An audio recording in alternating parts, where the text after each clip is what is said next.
Simple అర్థం చేసుకోండి. పాతకాలంలో ఒక పొలానికి వాటర్ ఇవ్వాలంటే పొలం మీద వాటర్ ఇచ్చేసేవాళ్ళు. ఎటువంటి కాలువలు లేవు, సాలు లేవు, ఏం లేవు, పొలం మీద వాటర్ వదిలేసేవాళ్ళు. ఎక్కువ వాటర్ పట్టేది. జనరేషన్ చేంజ్ అయిన తర్వాత అదే వాటర్ని కాలువలో ఇచ్చేవాళ్ళు. అది చేంజ్ అయిన తర్వాత స్ప్రింక్లర్లో ఇచ్చేవాళ్ళు. అది చేంజ్ అయిన తర్వాత డ్రిప్ లో ఇస్తున్నారు. ఇది చేంజ్ అయిన తర్వాత హైడ్రోజెల్లో ఇస్తున్నారు. ఇది అయిన తర్వాత హైడ్రోఫోనిక్స్ లో ఇస్తున్నారు. అది అయిన తర్వాత ఏరోఫోనిక్స్ లో ఇస్తున్నారు. సింపుల్ అర్థం చేసుకోండి. ఈ జనరేషన్ ఎందుకు మారుతా చేంజ్ అవుతుందంటే మన పంటకి అంత వాటర్ అవసరం లేదు కాబట్టి. ఇప్పుడు మీరు direct for example 1 acre land అనుకోండి. ఇక్కడ నేను వరి పండించాలంటే ఒక 1000 లీటర్ వాటర్ కావాలా. ఇలా డైరెక్ట్ పొలం మీద వాటర్ ఇచ్చేయాలంటే 1000 లీటర్ కావాలా. అదే కాలువలో ఇవ్వాలంటే 500 లీటర్ చాలు. ఇదే ఎకరానికి మీరు స్ప్రింక్లర్ లో ఇవ్వాలంటే 250 చాలు. ఇదే ఎకరానికి మీరు డ్రిప్ లో ఇవ్వాలంటే 150 చాలు. అదే ఎకరానికి మీరు హైడ్రోజెల్లో ఇవ్వాలంటే 100 చాలు.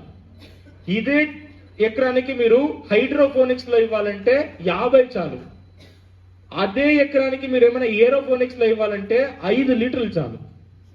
ఇక్కడ పొలం కంప్లీట్ గా వాటర్ ఇచ్చి మీరు 100 బస్తాలు పండించే అక్కడ 5 లీటర్ ఇచ్చి కూడా 100 బస్తాలు పండించవచ్చు.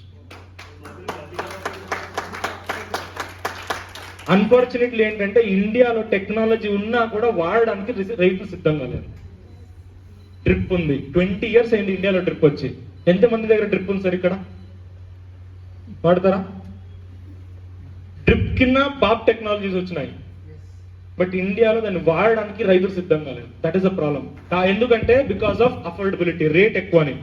కాబట్టి వెస్టీజ్ ఏం ఆలోచించిందంటే టెక్నాలజీ ఎక్కువైతే ఎక్కువగా కాస్ట్ అయిపోతుంది కాబట్టి తక్కువ కాస్ట్ లో ఉండే టెక్నాలజీని ఒక అగ్రి ఎక్వాజల్ అనేది, ఇది డ్రిప్ కింద బెటర్ టెక్నాలజీ అని చెప్పొచ్చు. డ్రిప్ ఎంత వాటర్ తీసుకుంటుందో దానికిన్నా తక్కువ వాటర్ తీసుకొని పంట దానికిన్నా మంచిగా పండేలాగా చూసుకుంటుంది.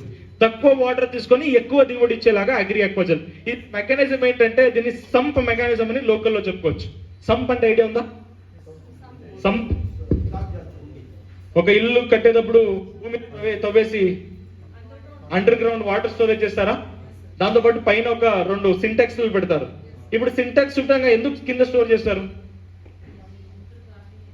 ఎందుకు కిందకి సమ్ కడతారు? కెపాసిటీ పెంచుకోవడానికి. పైన వాటర్ హోల్డింగ్ కెపాసిటీ అనేది 500 లీటర్స్ లేకుంటే 1000 లీటర్స్ ఉంటుంది. భూమిలో సమ్ కెపాసిటీ ఎంత ఉంటుంది ఐడియా ఉందా? 5000 లీటర్ 10,000 లీటర్స్ ఉంటుంది. దానికనే ఎక్కువ ఉండొచ్చు. అక్కడ కెపాసిటీ తక్కువ, ఇక్కడ కెపాసిటీ 5000 అంటే 500 టైమ్స్ ఎక్కువైంది. అలానే అగ్రి ఎక్వాజల్ కూడా. మన భూమి కెపాసిటీ 1000 లీటర్ ఉంటుంది. ఆ 1000 లీటర్ ని 5000 లీటర్ చేసే కెపాసిటీ ఏంటంటే అగ్రి ఎక్వాజల్. భూమికి అగ్రి ఎక్వాజల్ అనేది సంప్లాంట్. ఈ ప్రోడక్ట్ ని ఇచ్చారా sir? Yes sir, no problem. ఎక్కువ వాటర్ ఉన్నా కూడా వాడుకోవచ్చు. ఇప్పుడు ఈ టెక్నాలజీ వాడడం ద్వారా అడ్వాంటేజ్ ఏంటంటే సంప్ ఎందుకు కడతారు? కామన్ ఐడియా ఉందా? ఎందుకు సంప్ కట్టాలంటే బై ఛాన్స్ ఏమైనా మున్సిపల్ వాటర్ రాలేదు, 5 days 10 days 15 days వాటర్ రావట్లేదు, స్టాక్ ఉంటే ఆటోమేటిక్ గా పంప్ చేసుకోవచ్చా? అదే అగ్రి ఎక్వాజల్.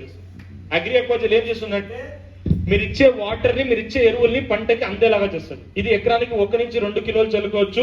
ఈ ప్రోడక్ట్ ని అన్ని రకాల పంటలో దుక్కి చేసేటప్పుడు వాడుకుంటే మంచిది.